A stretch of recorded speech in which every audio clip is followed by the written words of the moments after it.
Bien, mis hermanos y amigos también que están aquí presentes. Por supuesto, este tema de la historia de la redención es un tema que tanto Andrés como tal vez también tuvieron unas lecciones con Engelbert y yo y algunos otros hermanos también hemos compartido, por lo que, aunque tal vez no me habían visto, pues yo estoy contextualizado de esto porque también lo he enseñado una y otra vez, gracias al Señor que me lo ha permitido hacer. Entonces, lo que yo quiero hacer en primer lugar es conectar esta historia de la redención que han estado estudiando y llevarla a un paso más adelante. Al ver la historia de la redención, ¿y qué quiero hacer? Una recapitulación breve. Al ver la historia de la redención, observamos que cada evento, cada suceso, revela progresivamente el plan de redención. Por eso esto se llama la historia de la redención y creo que ustedes lo saben muy bien, por supuesto. En el Edén, por ejemplo, vemos cómo Dios establece un pacto con Adán, en donde él y toda su descendencia viviría para siempre en tanto obedecieran al Señor. No solamente Adán, sino su esposa, sus hijos, toda la descendencia que iba a venir de ellos, entonces iban a vivir eternamente con el Señor. De ahí entonces que el Señor los haya puesto en un lugar particular, el Edén, que haya puesto un árbol en medio del huerto que se llamaba el árbol de la vida como señal de esa vida eterna. Pero Adán falló y todos cayeron con Adán. Sin embargo, algo que vemos una y otra vez a la luz de la historia de la redención es que el hombre falla, pero Dios en su misericordia provee la solución a la manera de Dios, ¿no? Y entonces, en este caso allí en Edén, en Génesis 3:15, Dios promete un libertador, la simiente de la mujer, la cual ustedes han venido estudiando lección tras lección y que han descubierto a cabalidad quién era esa simiente de la mujer, que era Jesucristo mismo, que venció a la simiente de la serpiente dándole un golpe contundente en la cabeza, venciéndolo en la cruz del Calvario y muriendo por todo aquel que depositara la fe, que confiara plenamente en Jesucristo, que se arrepintiera de sus pecados y que pudiera ver una vida nueva a la luz del sacrificio y la muerte del Señor Jesús.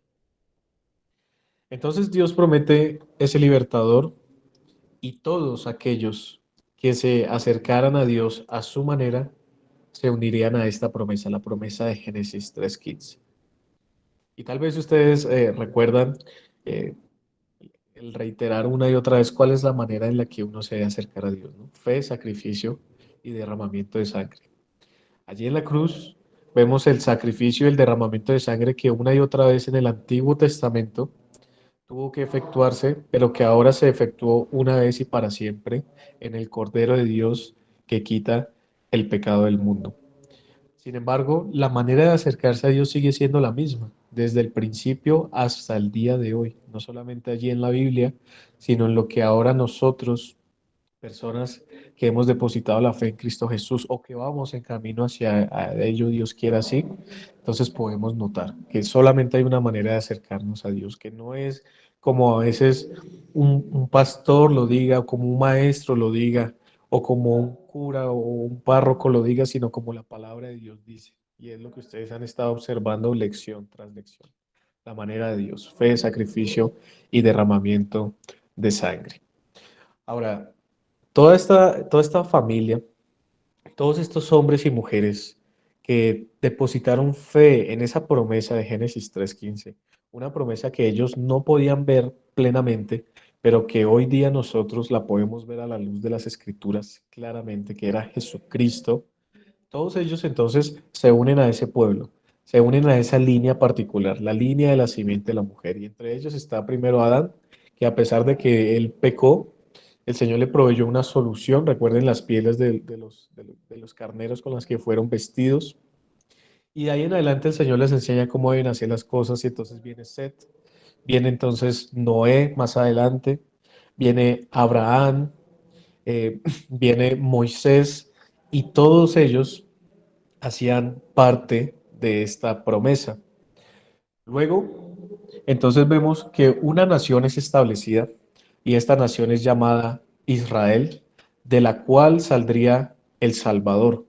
Esto en conformidad a las promesas que Dios había hecho a Abraham de que iba a tener una descendencia grande, numerosa, que iba a haber una tierra que se les iba a ser entregada, que era la tierra de Canaán, pero también la promesa más importante, que en su simiente iban a ser benditas todas las familias de la tierra, no solamente la familia de Israel, sino todas las familias de la tierra. Sin embargo, en el desarrollo de la historia de la redención, ustedes vieron cómo entonces de Israel el Señor establece esta nación y de allí va a nacer este Salvador por medio de la línea de Judá. Pero esta nación no era una nación, lamentablemente, en donde todos hacían parte del pueblo de Dios, porque no hacían las cosas a la manera de Dios, porque muchos de ellos, por ejemplo, en el desierto, cuando salen en el Éxodo, y solamente estoy tratando de recapitular brevemente, cuando salen, entonces muchos reniegan una y otra vez del Señor y dicen números que entonces el Señor les cumple lo que ellos quieren. Ellos desean, ojalá muriéramos en este desierto y el Señor les cumple eso, porque los empieza a matar por causa de su infidelidad, por causa de querer volver a Egipto y estar esclavizados. Y eso es interesante porque muchas veces a nosotros nos pasa lo mismo. Pues queremos otra vez estar esclavizados, queremos volver otra vez atrás y no queremos seguir avanzando y confiando en las promesas de Dios, particularmente en la promesa de la salvación. Y entonces esta nación era una nación que era así, que estaba dividida, que muchos no hacían las cosas a la manera del Señor y por eso el Señor los juzgó, pero esta nación llegó al punto de rechazar a Dios completamente. Pero Dios había determinado tener un remanente escogido por gracia. Ahora, ¿qué es un remanente? Un remanente es una pequeña parte de un todo. Es decir, cuando hablamos de un remanente, estamos hablando de un pequeño grupo particular de entre los israelitas que siguieron perseverando en la fe, que siguieron creyendo en las promesas de Dios. Y ellos eran los que verdaderamente eran contados como el pueblo de Dios. Ahora, quisiera llevarlos a dos textos para poder ver esto del remanente allí hablado por los profetas, pero por supuesto también en el Nuevo Testamento vemos cómo la Biblia habla de este remanente. Entonces, vamos a Isaías capítulo 37.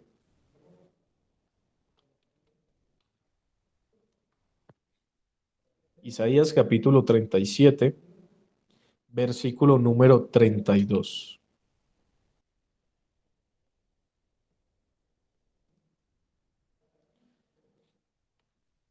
Isaías capítulo 37, versículo número 32.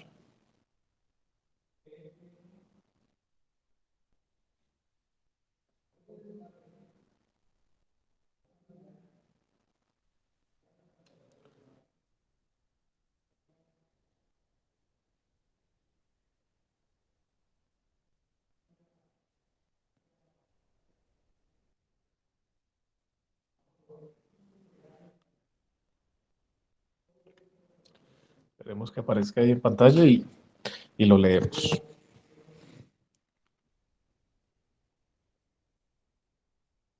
37.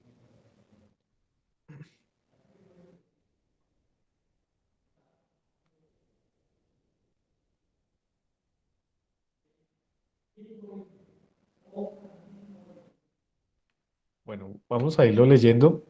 Y si quiere, Richie nos ayuda con Jeremías 31:7, lo vamos buscando mientras tanto. Jeremías 31:7. Isaías 37, versículos 32. Y si tienen ahí sus Biblias, dice, porque de Jerusalén saldrá un remanente, y del monte de Sión los que se salven. El celo de Jehová de los ejércitos hará esto. Entonces acá vemos una comparación entre Jerusalén y el monte de Sión. Entonces, cuando se habla del monte de Sión, está haciendo referencia a Jerusalén. Pero lo interesante es que dice, saldrá un remanente y ellos serán los que se salven.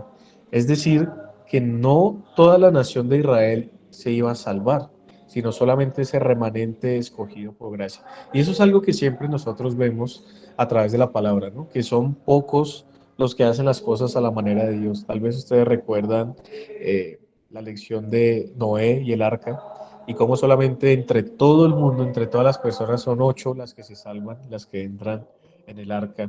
Y una y otra vez vemos este ejemplo de que son pocos los que siguen al Señor, los que le creen al Señor, pero son muchos los que quieren hacer las cosas a su manera. Y entonces en el caso de la nación de Israel pasaba lo mismo. Aunque eran israelitas, aunque estaban bajo una promesa, no le creyeron al Señor. Y estas generaciones quisieron apartarse del Señor, pero había un remanente que el Señor tenía particularmente. Así como llamó a Noé, así como llamó a Moisés, así también había un grupo de hermanos y hermanas allí que eran llamados por el Señor para poder seguir adelante y para que pudieran obtener la salvación por medio de la fe en esa promesa, no por obras, porque recuerden que la manera de Dios es fe, sacrificio y sangre, pero ese sacrificio y sangre iba a venir perfectamente a través de ese libertador. Y entonces también Jeremías capítulo 31 versículo número 7 nos habla de este tema del remanente. Jeremías capítulo 31 versículo número 7.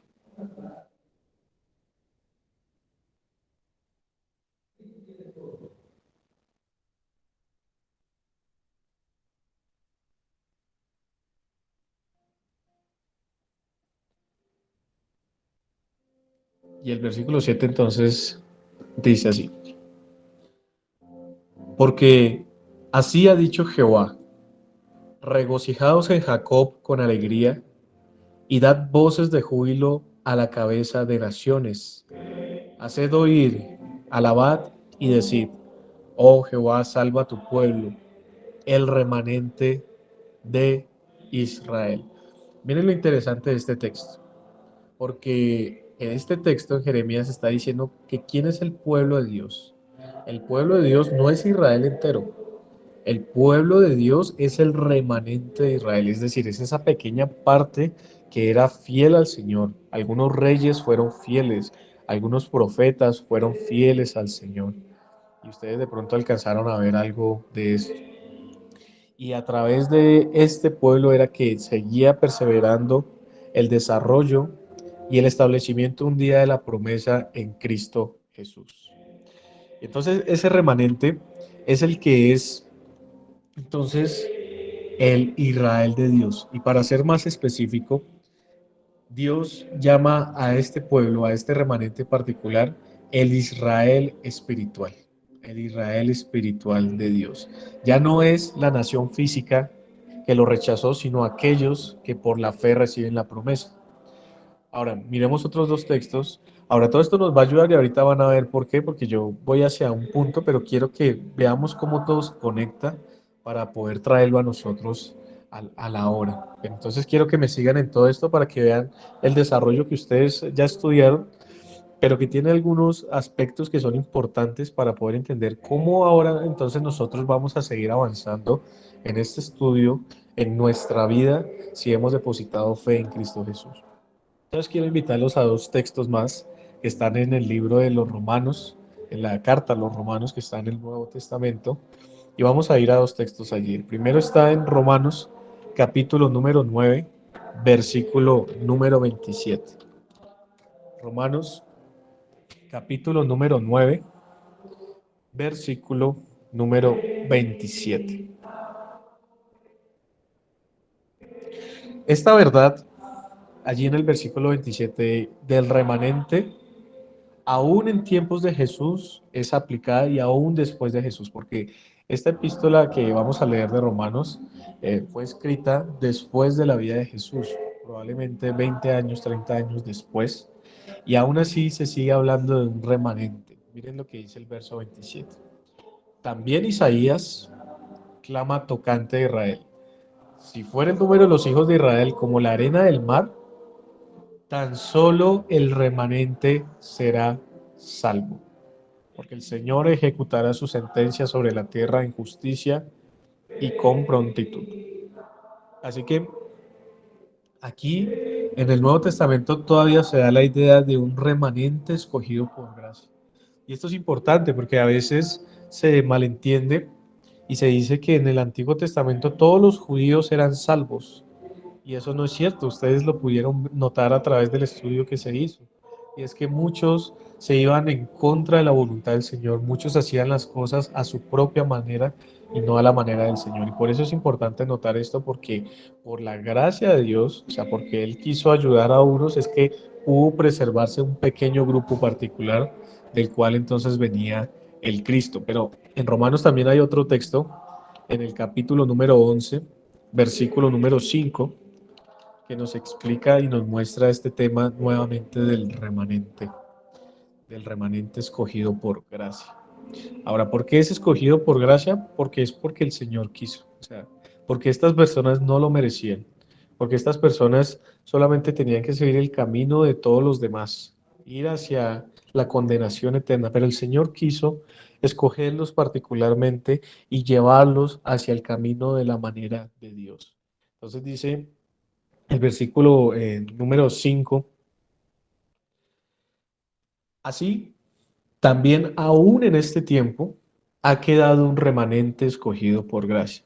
Y si por gracia ya no es por obras, de otra manera la gracia ya no es gracia. Y si por obras ya no es gracia, de otra manera la obra ya no es obra.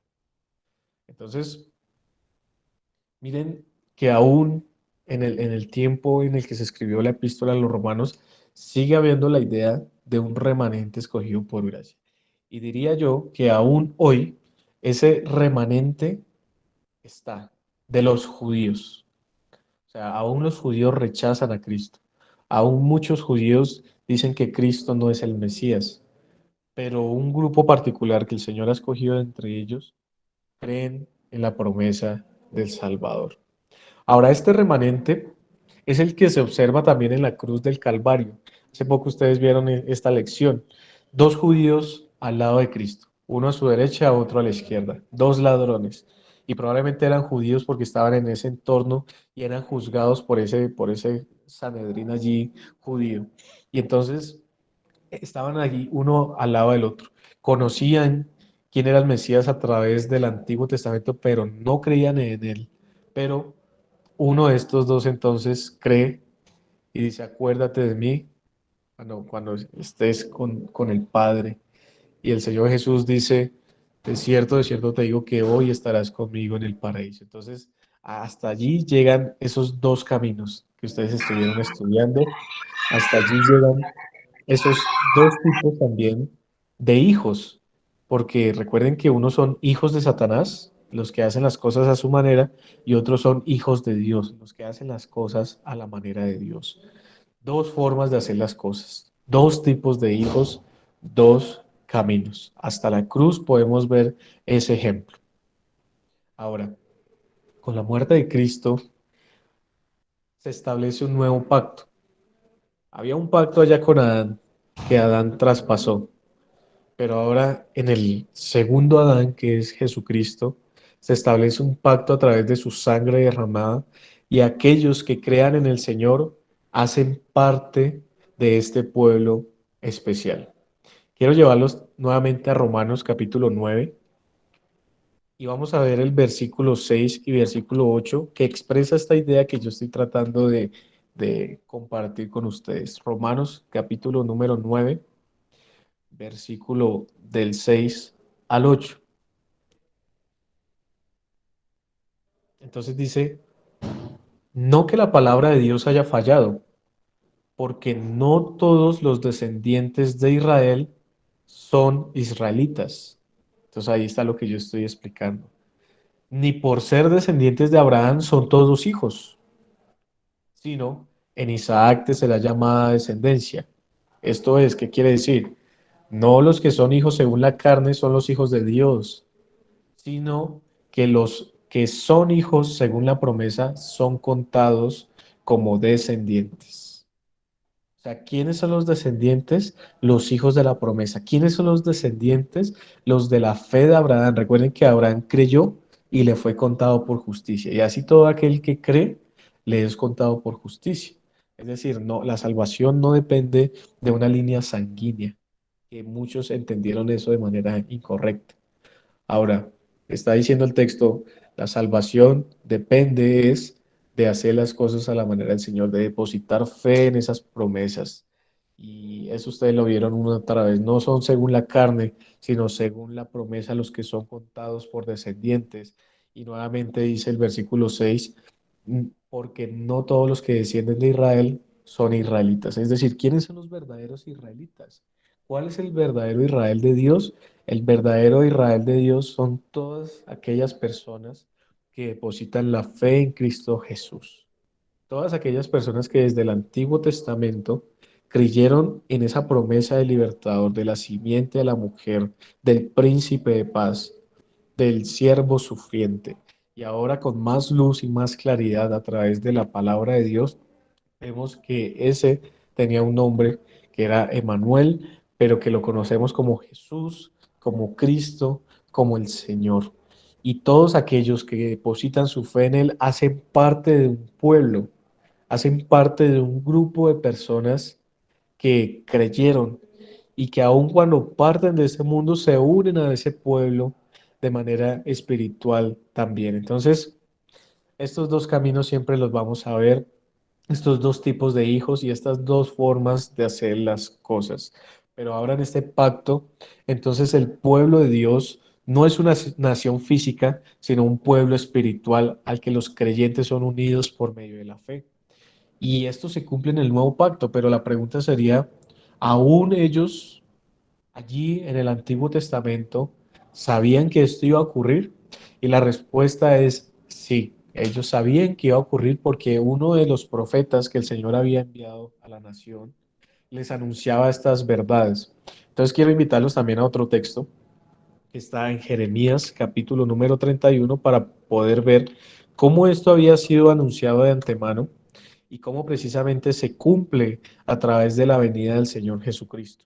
Ahora ustedes van a ir viendo qué es lo que yo quiero compartir en esta noche. Lo que yo quiero compartir en esta noche es que, en primer lugar, todo hace parte de un plan maravilloso, de la historia de la redención en Cristo Jesús. Pero en segundo lugar, vemos cómo cada uno que creía era añadido a un lugar, era añadido a una nación espiritual, podríamos hablar así, a un pueblo espiritual, eran añadidos a un grupo de personas. Y hoy día, aún aquellos que depositan la fe en Cristo Jesús también automáticamente, orgánicamente, en el nuevo nacimiento que se experimenta, son unidos también a un pueblo, son unidos también a un grupo de personas. Y en el Nuevo Testamento, este grupo se conoce como la Iglesia de Dios, la Iglesia de Dios. Ahora, Jeremías capítulo 31, versículo 31.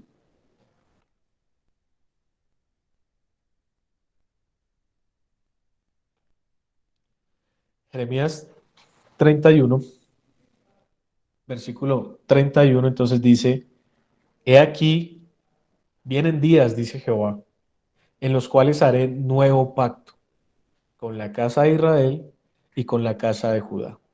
No como el pacto que hice con sus padres el día que tomé su mano para sacarlos de la tierra de Egipto, porque ellos invalidaron mi pacto, aunque fui yo un marido para ellos, dice Jehová. Pero este es el pacto que haré con la casa de Israel después de aquellos días, dice Jehová. Y esto es importante. Aquí en adelante entonces va a describir cuál es el nuevo pacto. Daré mi ley en su mente y escribiré y la escribiré en su corazón. Y yo seré a ellos por Dios y ellos me serán por pueblo.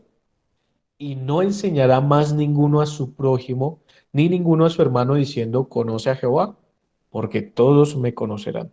Desde el más pequeño de ellos hasta el más grande, dice Jehová, porque perdonaré la maldad de ellos y no me acordaré más de su pecado. Estos versículos resumen lo que acontecería cuando el Señor Jesucristo viniera y diera su vida en la cruz del Calvario. Cuando Él establece el nuevo pacto a través de su sangre, entonces todos aquellos grandes y pequeños, en el sentido de los más importantes y los menos importantes, que creyeran en esa promesa y depositaran la fe en Cristo Jesús, iban a obtener de Dios la mente de Cristo o, o una ley en su mente, es decir, los mandamientos, todo esto lo iban a obtener en el sentido de que ahora iban a desearlo y en el corazón también iban a intentar entonces amar al Señor con todas sus fuerzas. Dice el texto, yo seré a ellos por Dios y ellos me serán por pueblo. Es decir, que este es el pueblo del nuevo pacto. Y esto es interesante también. Dice, y no enseñará más ninguno a su prójimo ni ninguno a su hermano diciendo, conoce a Jehová. Recuerden que en la nación de Israel tenían que enseñarse los unos a los otros porque no todos eran creyentes, porque los verdaderos creyentes hacían parte era de ese remanente. Pero lo que está diciendo este texto es que ahora en el nuevo pacto, en la nueva realidad en Cristo Jesús, todos aquellos que hagan parte de ese pueblo serán creyentes. O sea, ya no va a ser un pueblo físico, sino va a ser un pueblo espiritual. Ya no va a ser un pueblo o una nación física en donde algunos creían y otros no, y solamente preservaban el remanente, sino que ahora todos aquellos que profesan fe en Cristo Jesús, tanto judíos como no judíos, entonces iban a ser parte de ese pueblo. Y ese pueblo es el que nosotros conocemos a la luz del Nuevo Testamento como la iglesia de Dios. Así que todo esto es importante que lo sepan, porque es que la historia de la redención que han estudiado no ha acabado. No ha acabado porque en la última lección de pronto ustedes veían que el Señor vino por primera vez, pero un día volverá por segunda vez. Para unos, para consolación y justicia, pero a otros, para condenación eterna. Es decir, la historia de la redención sigue. La historia de la redención continúa hasta nuestros días. Mientras tanto, la historia perdura. Y por eso es que Jesús dejó a los apóstoles en la tierra. Jesús se fue y dejó a sus apóstoles para que ellos esperaran hasta que el Espíritu Santo viniera a capacitarlos para que pudieran predicar el Evangelio allí donde estaban, en Judea, en donde quedaron, en Jerusalén, en Judea, pero también que salieran a Samaria y que fueran a todas partes a predicar esta gran noticia, esta buena noticia de que había venido el Salvador y que ese Salvador entonces había dado su vida en la cruz y que muerto al tercer día había resucitado y habiendo resucitado se presentó a los apóstoles nuevamente y a muchas personas. Y después de 40 días, entonces ascendió a los cielos y un día regresará por segunda vez. Esa es la noticia, ese es el evangelio que debían creer. Y todo lo que ustedes han estudiado de la historia de la redención remite precisamente a ese punto particular, al punto del evangelio, al punto del cumplimiento de la promesa que todos en el Antiguo Testamento aquellos creyentes añoraban ver, pero que no pudieron ver, pero que pudieron saludar de lejos a través de la fe.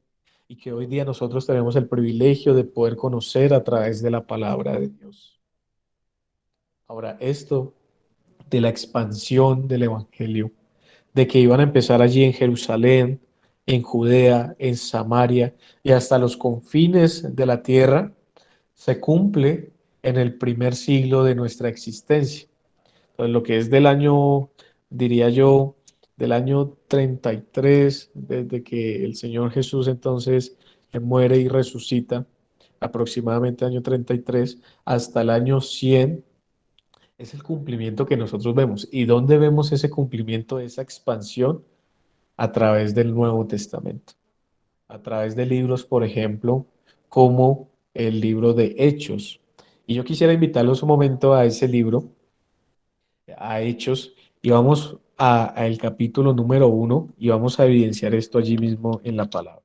Hechos, capítulo número 1 y por ejemplo el versículo número 8. Entonces dice el texto, está hablando Cristo a sus discípulos, dice, pero recibiréis poder cuando haya venido sobre vosotros el Espíritu Santo, y me seréis testigos en Jerusalén, en toda Judea, en Samaria y hasta lo último de la tierra. Y habiendo dicho estas cosas, viéndolo ellos, fue alzado y le recibió una nube que lo ocultó de sus ojos. O sea, ascendió al cielo en cuerpo el Señor Jesucristo. Pero entonces, algo interesante de este texto es que ya no solamente iban a ser los judíos, noten, porque los judíos estaban allí en Jerusalén. Y así comienza el libro de Hechos. Si ustedes leen los primeros 10 capítulos del libro de Hechos, va a hablar de cómo el evangelio les es predicado a los judíos. Pero el capítulo 10 en adelante se va a ver cómo se va cumpliendo esta promesa. El libro de Hechos trata de esto. El libro de Hechos trata de explicar y de narrar lo que pasa conforme al dicho y a la comisión de Jesús, de que se iba a expandir primero en Jerusalén, expandir en Judea, en Samaria, y recuerden que los samaritanos entonces ya no eran considerados como judíos, pero hasta los samaritanos iba a alcanzar, y un ejemplo de eso fue la mujer samaritana que el Señor Jesucristo fue y enseñó, y a los que estaban allí, pero ahora en gran magnitud también ellos van a conocer de la palabra a través de la predicación con poder del Espíritu Santo de los apóstoles y los discípulos, pero no solamente eso, sino dice, y hasta lo último de la tierra. Y ustedes podrían pensar, cuando dice hasta lo último de la tierra, Colombia, podrían pensar en eso. Aún el trabajo que el Señor estableció desde el momento en que partió es un trabajo que se sigue realizando. Es un trabajo que se viene haciendo, es un trabajo aún y una comisión, un privilegio de la misión que el Señor ha encomendado, en la que ustedes han sido oyentes también. Ustedes han escuchado esa verdad, aún después de tantos miles de años, y seguimos enseñando esta verdad y seguimos expandiendo el reino del Señor hasta que Él regrese por segunda vez. Así que aquí ahora vemos que aquellos que creen en Cristo se unen a Cristo.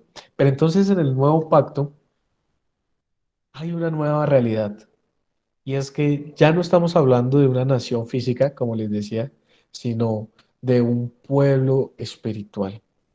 Y entonces viene el Nuevo Testamento y nos dice que los que se unen a Cristo se unen a un cuerpo, al cuerpo de Cristo. Ahorita vamos a ver qué es eso un poco. Pero el cuerpo de Cristo es lo que es la iglesia en el Nuevo Testamento. Y en la iglesia son unidos para vivir en comunidad, como un pueblo precisamente, juntos, creciendo y aprendiendo. Y por supuesto enseñando, cumpliendo aún esta labor preciosa que tienen que hacer todos aquellos que creen, que depositan la fe en Jesús y que empiezan a avanzar, a aprender más del Señor, pero también a vivir vidas que han sido transformadas y no de manera singular, solitaria, sino que naturalmente y bíblicamente haciendo parte de un pueblo espiritual, del pueblo de Dios, de la iglesia de Dios. Miren, por ejemplo, ahí en Hechos, capítulo 2 versículo 40 que se empieza a cumplir esto. Hechos 2:40.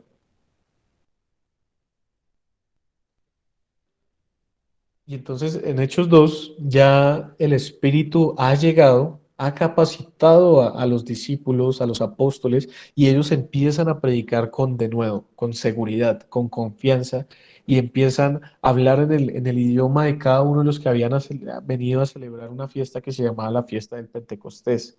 Entonces en medio de eso, entonces dice el versículo 40 que Pedro y los discípulos empiezan a proclamar el Evangelio, empiezan a proclamar la palabra de Dios. Y si ustedes leen el capítulo número 2 completo, van a notar que ese mensaje del Evangelio es la condensación de toda esta historia de la redención que ustedes han venido estudiando.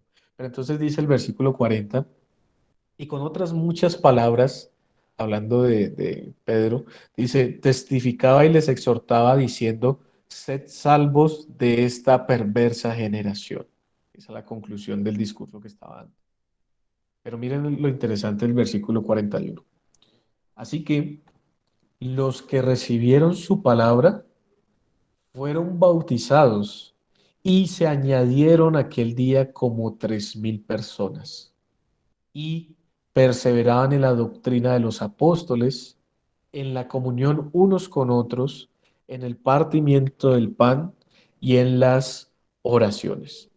Así que aquellos que se unen a Cristo ya no tienen que buscar ser parte de una ciudadanía israelita, como pasaba en el Antiguo Testamento. Los extranjeros, aquellos que fueron rescatados también por el Señor, tenían que venir a ser parte de la nación de Israel física, porque aún el Señor había hecho un pacto con esa nación de manera física, los 10 mandamientos y todo lo que se conoce como el antiguo pacto. Pero ahora en el nuevo pacto, en la sangre de Cristo Jesús, ya no puede haber una nación, porque recuerden la promesa de Abraham, dice, en ti serán benditas, en tus simientes serán benditas todas las familias de la tierra. Y entonces ya no puede ser nacional, ahora es universal. Ahora no pertenece a una sección del mundo, sino pertenece a todas partes y en todo lugar, porque ahora para acercarnos a Dios nos acercamos a través de la fe en Cristo Jesús y Él ha hecho posible que podamos entonces entrar a la presencia inmediata del Dios de la creación, del Dios de la redención. Y podemos entonces disfrutar de este Dios, pero no solamente de este Dios, sino que aquellos que se unen a Cristo por medio de la fe, se unen a su cuerpo y el cuerpo de Cristo es la iglesia. ¿Para qué?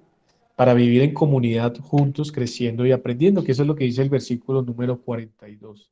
Y perseveraban en la doctrina de los apóstoles, en la comunión unos con otros, en el partimiento del pan y en las oraciones. Y si ustedes siguen leyendo, van a ver que después se añadieron más. Pero entonces mi pregunta sería, ¿a dónde se añadieron? ¿A dónde se añadieron?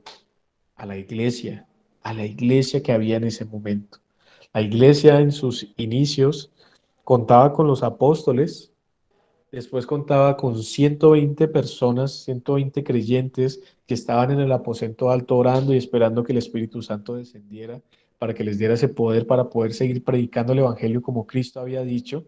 Pero ahora miren cuántos se están añadiendo a la iglesia. Dice, y se añadieron aquel día como 3.000 personas. Es decir, que el Señor estaba haciendo su obra allí todavía con ese remanente escogido por gracia, pero más adelante va a pasar a Samaria y va a pasar a los confines de el mundo como tal.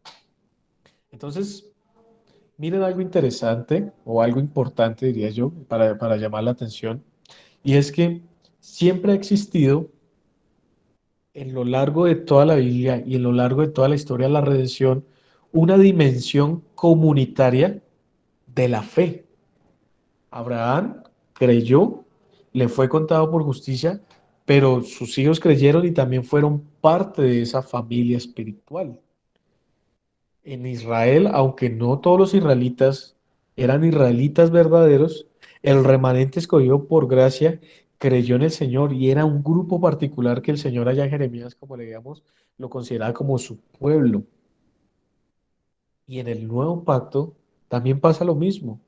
Creemos en el Señor Jesús y no podemos decir que solamente podemos creer en el Señor Jesús y andar independientes como si nada, sino que hacemos parte ahora de un pueblo, hacemos parte ahora de un Israel espiritual.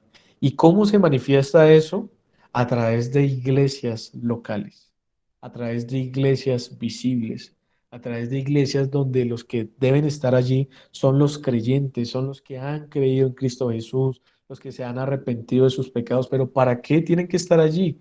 Para perseverar en la doctrina de la palabra del Señor, para seguir aprendiendo, para compartir en comunión unos con otros, para perseverar en las oraciones y aún para cumplir la comisión que el Señor ha dado allí en Mateo 28, versículo 19. Por tanto, id y haced discípulos a todas las naciones, bautizándolos en el nombre del Padre y del Hijo y del Espíritu Santo, enseñándoles que guarden todas las cosas que os he mandado, y he aquí yo estoy con vosotros hasta el fin del mundo.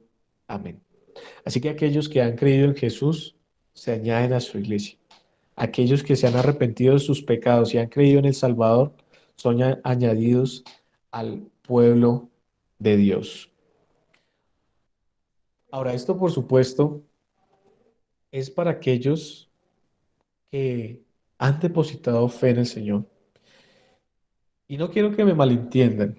Lo que yo quiero hacer con estas lecciones es que sepan qué es lo que la misma historia de la redención habla respecto a aquellos que depositan la fe. Tal vez algunos de ustedes no están seguros aún de su fe.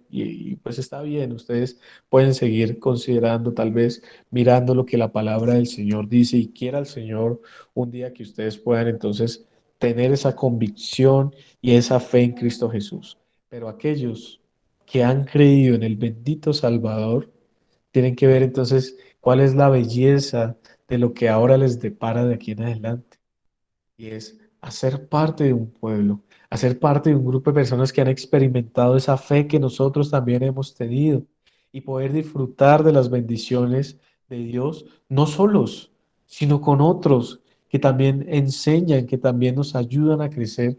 Y esto es parte entonces de lo que se conoce como una iglesia. Ahora quisiera darles una definición sencilla de qué es una iglesia. Ahora, si el Señor lo permite, la idea con esta lección y con la próxima lección que vamos a tener es animarles a que si han creído en Cristo Jesús, puedan empezar un proceso más adelante, un segundo paso, porque este que ustedes dieron a través de este estudio fue el primer paso, pero quiera el Señor, por ejemplo, el otro año, si Él lo permite, que ustedes puedan adentrarse al segundo paso, que es ya entender de manera más detenida y más clara, porque yo estoy haciendo como algo muy general para que podamos compartirlo en este tiempo, ¿qué es la iglesia? ¿Cuál es el propósito de la iglesia? ¿Para qué la iglesia? ¿Qué compone la iglesia? Y demás. Porque en el nuevo pacto, en las escrituras, la iglesia tiene un papel central. La iglesia es, como vamos a ver ahorita, varias características de ella. Pero antes de eso, ¿qué es una iglesia? Entonces, una iglesia local, cuando hablamos de una iglesia local, es una iglesia así particular, por ejemplo, de donde nosotros somos, somos de la Iglesia Bíblica de Alianza de Gracia en Fontibón. Entonces, somos una iglesia local. Pero entonces, ¿qué es una iglesia? Una iglesia es la comunión de un cuerpo de creyentes, o sea, de varios creyentes que por el Espíritu Santo han sido llamados fuera de este mundo, o sea, ya no son del mundo, fuera de las tinieblas y han sido unidos espiritualmente en un solo cuerpo junto a Cristo Jesús. Estos creyentes se entregan a la obediencia de la fe, o sea, lo que corresponde a la fe que han depositado en Cristo Jesús y se comprometen voluntariamente a trabajar unos por otros en amor por medio de reunirse humilde y consistentemente junto con sus líderes para la comunión espiritual y mutua edificación. Es decir, en resumidas cuentas, lo que les leí anteriormente ahí en Hechos capítulo 2 versículo 42. ¿Para qué es una iglesia? Para perseverar en la doctrina de la palabra del Señor, en la comunión unos con otros, en el partimiento del pan y en las oraciones. Y miren lo interesante de, del libro de Hechos, porque nos muestra que esto es algo natural, es algo que un verdadero creyente va a querer hacer sí o sí. Y entonces se va a unir a un cuerpo en el que va a querer compartir esta verdad que ahora ha experimentado en su vida y va a querer seguir aprendiendo más del Señor y más del Señor. Y yo les digo, no nos va a alcanzar la vida para poder conocer todas las maravillosas verdades que hay en la palabra de Dios y de esta historia de redención preciosa que ustedes han podido degustar así lección tras lección, pero que toda la vida no nos va a durar para conocer al Señor. Esta vida y la eterna va a estar para que podamos conocerlo, porque si hemos depositado la fe en Cristo Jesús, ahora tenemos una vida eterna junto a Él para poderle seguir conociendo, creciendo y disfrutando de todas las cosas que Él nos va a dar. Específicamente, en primer lugar, la salvación, quitar la condena que debemos recibir, pero que ahora por gracia Cristo ha recibido en favor nuestro si hemos creído en Cristo Jesús. Ahora, la iglesia en las escrituras, ya vamos finalizando, es comparada y explicada con varios aspectos para observar su importancia. Entonces voy a dar solamente unos muy rápidos y voy a leer unos textos breves. Por ejemplo, la iglesia en el Nuevo Testamento es conocida como la casa de Dios. Miren, por ejemplo, lo que dice Efesios 2:20. Dice, edificados sobre el fundamento de los apóstoles y profetas, siendo la principal piedra del ángulo Jesucristo mismo, en quien todo el edificio, es decir, la iglesia, bien coordinado, va creciendo para ser un templo santo en el Señor. O sea, también dice que es un templo en quien vosotros sois juntamente edificados para morada de Dios en el Espíritu. Entonces, ¿recuerdan ustedes algunas lecciones, por ejemplo, del Antiguo Testamento que hablaban de un templo, del tabernáculo? En el nuevo pacto ya no existe un templo físico, sino que el templo son los cristianos, son una iglesia local. Ese es el templo de Dios. Allí es donde la presencia especial de Dios mora. Entonces ya no tenemos que ir a buscar el templo allá en Jerusalén, sino que ahora el templo es en espíritu y en verdad. Ahora el templo somos nosotros. ¿Y cuáles son las piedras con las que se construye ese templo? Son piedras vivas, son piedras que son los creyentes. Por ejemplo, Primera de Pedro 2:5 habla precisamente de esas piedras. Voy a leer, dice, vosotros también como piedras vivas, sed edificados como casa espiritual y sacerdocio santo, para ofrecer sacrificios espirituales aceptables a Dios por medio de Jesucristo. Es decir, que ahora ya no hay sacrificios de corderos, sino espirituales de adoración. Ahora ya no hay un sacerdocio levítico, sino que todos los que hemos creído somos sacerdotes en el Señor, porque ofrecemos sacrificios espirituales. Pero no solamente eso, sino que ya no hay un templo físico, ya no hay un tabernáculo de reunión, sino que ahora hay un templo espiritual que es edificado por piedras vivas. Y cada una de esas piedras vivas es un creyente. Y cuando se unen en una iglesia local, entonces constituyen el templo de Dios. Y así es que entonces las escrituras nos hablan de la iglesia de Dios. Efesios capítulo número 1, versículo número 23, dice, hablando de la iglesia, o bueno, leámoslo dice, hablando de Cristo, desde el versículo 22, y sometió todas las cosas bajo sus pies, y lo dio por cabeza sobre todas las cosas a la iglesia, la cual es su cuerpo, la plenitud de aquel que todo lo llena en todo. Entonces miren dónde se manifiesta la plenitud de Dios. La plenitud de Dios se manifiesta, o podríamos decir, se expresa a través de la iglesia. No a nivel solitario, no a nivel personal solamente, aunque hay una dimensión personal de la fe en la que yo debo creer, en la que yo debo tener una relación con mi Dios, pero por el otro lado hay una dimensión comunitaria. Entonces hay una dimensión en la que juntos entonces expresamos eh, esa plenitud de Dios según Efesios capítulo 1 versículo 23. En Efesios 3:6 también se nos habla de este cuerpo, ahí más adelante, dice, no solamente los judíos, sino los gentiles son coherederos y miembros del mismo cuerpo. ¿Quiénes son los gentiles? Los gentiles en las escrituras son aquellos que no son judíos, es decir, como ustedes y como yo. Nosotros somos gentiles. Y lo que Pablo está diciendo en Efesios 3 es que había un misterio que no se conocía antes, pero que ahora fue revelado a través de Cristo Jesús. Y es que los gentiles, o sea, nosotros, somos coherederos y miembros del mismo cuerpo y copartícipes de la promesa de Cristo Jesús por medio del Evangelio. Es decir, que no hay dos cuerpos, no hay un cuerpo para los judíos y un cuerpo para los gentiles, no, es un solo cuerpo en el cual está el Israel de Dios, el pueblo de Dios, la iglesia del Dios viviente. Y si nosotros hemos creído en Cristo Jesús, hacemos parte de ese cuerpo. Y de esto trata entonces la iglesia. Y un texto más solamente ya para ir terminando. Primera de Timoteo, capítulo 3, versículo 15, dice, para que si tardo, sepas cómo debes conducirte en la casa de Dios, que es la iglesia del Dios viviente, columna y baluarte de la verdad. Entonces miren la importancia de la iglesia en el Nuevo Testamento y en la vida de los creyentes. Es decir, no solamente nosotros podemos decir, ya creímos y nos vamos a desentender totalmente de todas las cosas, por supuesto que no.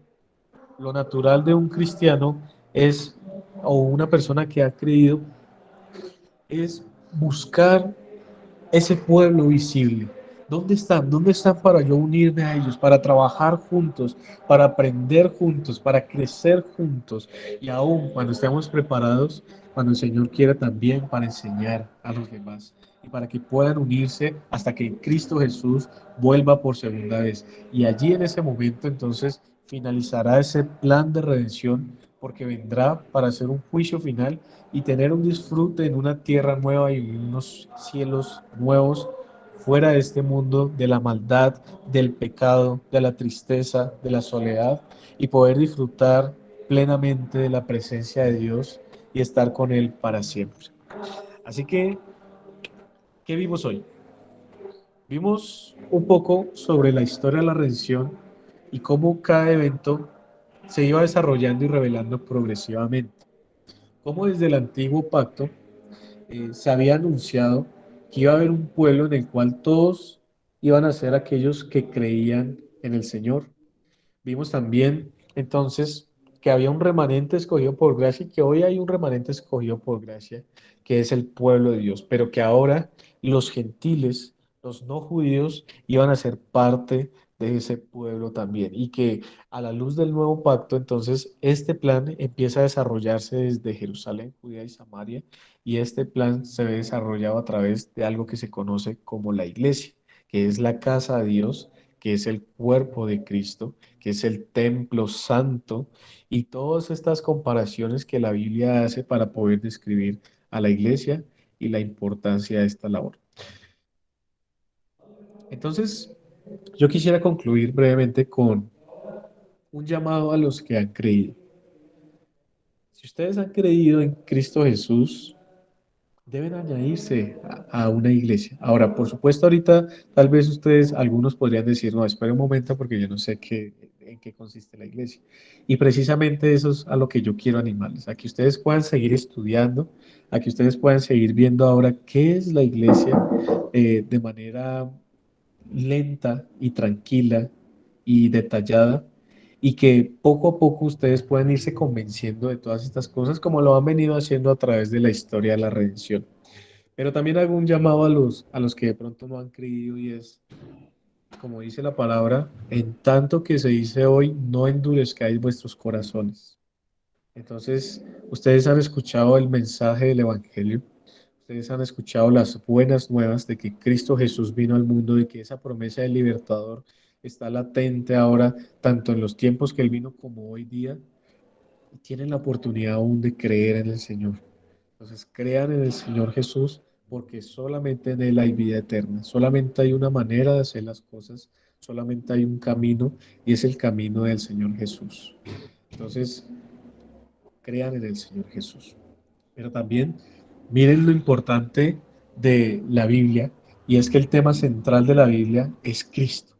En el Antiguo Testamento porque estaba apuntando a Cristo, pero en el Nuevo Testamento porque Cristo es la cabeza de la iglesia y porque Cristo sigue desarrollando esa promesa hasta que Él vuelva por segunda vez, porque ya cuando Él vuelva por segunda vez, pues ya será demasiado tarde. Así como fue demasiado tarde para los que estaban fuera del arca de Noé, va a ser demasiado tarde para aquellos que no han creído en Cristo Jesús.